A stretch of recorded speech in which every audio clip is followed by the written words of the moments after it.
वो आपातकाल था तो ये क्या है? अगर आप सजग न रहे तो सत्ता और मीडिया का खतरनाक गठजोड़ आपको नफरती बना देगा।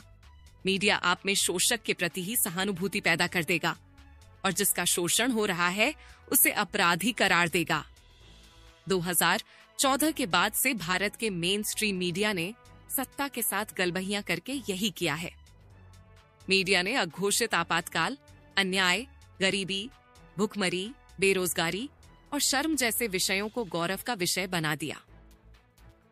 और तुर्रा ये कि मीडिया आपको 1975 के उस आपातकाल की ओर ले गया जिसका समर्थन ऐसे लोगों ने किया था जो आज फर्जी राष्ट्रवाद का सिंदूर लगाकर टहल रहे हैं। जनता के प्रति जवाबदेह न होना, 12 सालों में एक भी प्रेस कॉन्फ्रेंस न करना, उत्तर प्रदेश और बिहार में नौकरियां मांगने वकायत रिक्त पदों को भरने की मांग को लेकर धरना दे रहे और प्रदर्शन करने वाले छात्र छात्राओं पर बर्बर लाठीचार्ज कर देना, इलाहाबाद विश्वविद्यालय में प्रदर्शनकारी छात्रों को उनके किराए के मकानों में घुसकर पीटना, वरिष्ठ नागरिकों से रेल की सुविधा छीन लेना, पुरानी पेंशन व्यवस्था को समाप्त कर देना, किसी भी आम आदमी की पीड़ा को पूरी तरह से नजरअंदाज कर देना, इसे संविधान प्रदत्त मौलिक अधिकारों का हनन माना जाना चाहिए या नहीं। अखबारों और चैनलों के मालिकों को खरीद लेना, जनता के सरोकारों के विषयों, खबरों को पूरी तरह से न्यूज चैनलों से गायब कर देना, इसे इमरजेंसी की किस श्रेणी में रखा जाए?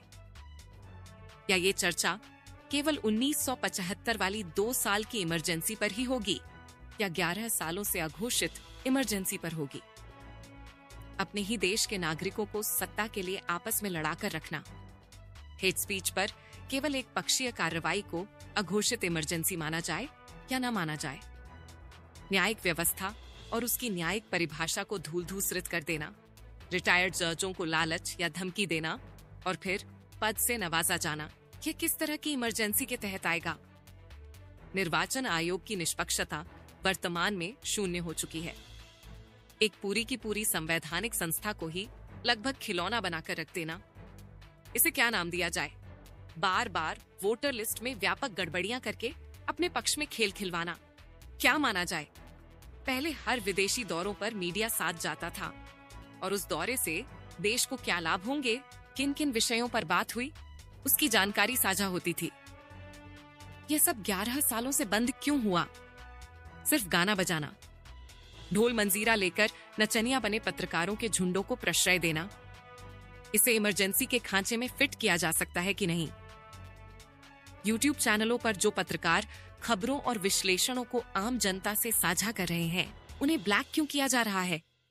ईडी, सीबीआई, इनकम टैक्स जैसी एजेंसियां भ्रष्टाचार रोकने के अपने मूल उद्देश्य से भटककर सत्ता बनाए रखने में कैसे महत्वपूर्ण भूमिका निभाने लगी? इसे कौन सा आपातकाल माना जाए? विकास के नाम पर जंगलों को एक तरफा काट देना, लोगों की जमीनों का बलपूर्वक अधिग्रहण कर लेना, लोगों की झुग्गी बस्तियों को बुलडोजरों तले चंगेज खान की तरह रौंद देना, पीड़ितों पर ही एफआईआर कराकर जेल भेज देना, आदिवासियों की सैकड़ों की संख्या में हत्या और मीडिया की आश्चर्यजनक व रहस्यमय चुप्पी को किस आपातकाल के संदर्भ में देखा जाए? कुछ रोज पहले सुप्रीम कोर्ट ने चिंता जताई कि लाखों बेकसूर जेलों में हैं, जो कि भयावह है। यह क्या है? उदाहरण पेश है, एनडीटीवी के मालिक प्रवण राय पर सरकार के इशारे पर दर्ज केस हुआ और छापा पड़ा। फिर जांच शुरू हुई। मीडिया का एक दूसरा वर्ग जो घुटने टेक कर टेकचंद बन चुका था, अब बारी एनडीटीवी की थी, क्योंकि अघोषित आपातकाल में ऊंची आवाजें और सवाल पसंद नहीं किए जाते। लगा कि एनडीटीवी ने मालिकान ने बहुत बड़ा आर्थिक घोटाला किया है। प्रणव राय ने आखिरकार हार मान ली और एनडीटीवी एकमेव राष्ट्रीय उद्योगपति ने टेक ओवर कर लिया। धीरे धीरे सारे असल पत्रकार वहां से भगा दिए गए या खुद ही छोड़कर चले गए।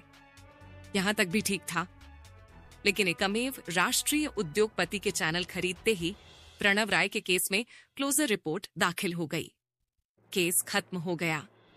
असल सवाल वहीं का वहीं खड़ा है कि अगर प्रणव राय दोषी थे तो छूटे क्यों? अगर दोषी नहीं थे तो ये सब हुआ क्यों? 2014 के बाद आपको ऐसे दर्जनों केस मिल जाएंगे। अगर आप खिलाफ थे और विपक्ष में थे तो ईडी थी, सीबीआई थी, इनकम टैक्स था। लेकिन फिर वे सारे के सारे भ्रष्टाचारी अचानक उधर से इधर आ जाते हैं और फिर सब कुछ समाप्त। ऐसा भारत के इतिहास में कब होता था? इसे कौन सा आपातकाल माना जाए? दरअसल 1975 वाली घोषित इमरजेंसी से सबसे ज्यादा नाराज कौन था? घोषित इमरजेंसी से सबसे ज्यादा तकलीफ किसको थी? आम आदमी को तो कोई दिक्कत नहीं थी। ट्रेनें एकदम राइट टाइम चलने लगी थी। सरकारी कार्यालयों में लोग बिल्कुल राइट टाइम आने लगे थे। घूस मांगने की हिम्मत जवाब दे गई थी। अनाज में मिलावट और घटतौली बंद हो गई थी। फिर परेशान कौन था? परेशान थे जमींदार, परेशान थे सामंतवादी। जमींदारों और भूस्वामियों की संपत्तियों पर आंच आई और उनका प्रभाव कम हुआ। तमाम जमीनें भूमि विहीन किसानों, खेतीहरों को मिली।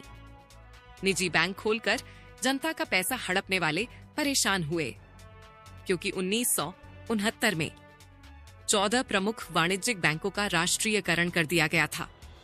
1980 में 6 और बैंकों का राष्ट्रीयकरण हुआ। इससे बैंकों के दिवालिया होने का खतरा खत्म हुआ। छोटे किसानों को भी कृषि, छोटे उद्योगों और ग्रामीण क्षेत्रों को ऋण प्राथमिकता से मिलने लगे और साहूकारों की दुकान बंद हुई। अब इससे नाराज कौन था? निजी बैंकर और उद्योगपतियों ने अपना नियंत्रण बैंकों पर से खो दिया और इसे सरकारी हस्तक्षेप माना। रूढ़िवादी अर्थशास्त्री परेशान थे। उनका मानना था कि इससे नौकरशाही का प्रभाव बढ़ेगा, जबकि गरीब, किसान और समाजवादी विचारधारा वाले लोग इसे समानता और आर्थिक न्याय की दिशा में कदम मानते थे। पूर्व राजघरानों को मिलने वाले प्रिवी पर्स, विशेष भत्ते को समाप्त कर दिया गया, जो स्वतंत्रता के समय राजाओं के साथ हुए समझौते का हिस्सा था। इससे नाराज कौन था? अंतिम और अकाट्य सत्य यह है कि होमी जहांगीर भाभा की हत्या में अमेरिकी खुफिया एजेंसी CIA की जो भूमिका थी वह भयावह थी। CIA की पूरी योजना ही इस आजाद देश को तबाह करने की थी और समय रहते ही रूस द्वारा इनपुट्स मिले और आपातकाल लगा। बाद में उसके लिए माफी भी मांग ली गई और आम जनता ने बाद में बम्पर वोटों से वापस आपातकाल लगाने वालों को सत्ता सौंप दी। फिलहाल उपरोक्त अनेक सुधारों से भारत के गरीबों के बीच से एक बहुत बड़ा वर्ग उभरा। वह था मध्यम और उच्च मध्यम वर्ग, जो आज 1975 को गालियां बकता हुआ वहीं पहुंच चुका है जहां से वह मध्यम वर्ग के सुख तक आया था। अब तय आपको करना है कि घोषित आपातकाल सही था या अघोषित आपातकाल। 500 रुपए और 4 पूड़ी लेकर अगर आप बिना सोचे समझे भीड़ के साथ नाच गा रहे हैं तो फिर इसी में मस्त रहिए, क्योंकि कुछ लोगों को घी हजम नहीं हुआ करता हो।